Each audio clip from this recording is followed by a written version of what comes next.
ప్రభుత్వం ఇవాళ రేవంత్ రెడ్డి పాలన చూస్తుంటే ఆర్టీసీని అమ్మకదొబ్బెట్టట్టున్నాడు.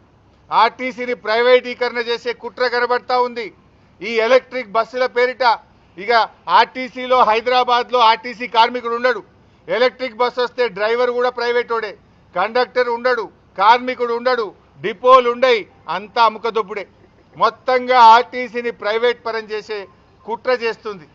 ఇవాళ ఆర్టీసీ ఇక లేకుండా కనుమరుగయ్యేటువంటి ప్రమాదం కనబడతా ఉంది. హైదరాబాద్లో ఇవాళ కమిషన్ల కోసం బడా బడా కాంట్రాక్టర్లకు ఎలక్ట్రిక్ బస్సుల కాంట్రాక్టులు కట్టబెట్టడం కోసం ఈ కుట్రకు నువ్వు తెరలేపినవు. దానికి అందమైన ముసుగు పెడుతున్నావు ఎలక్ట్రిక్ బస్సులని.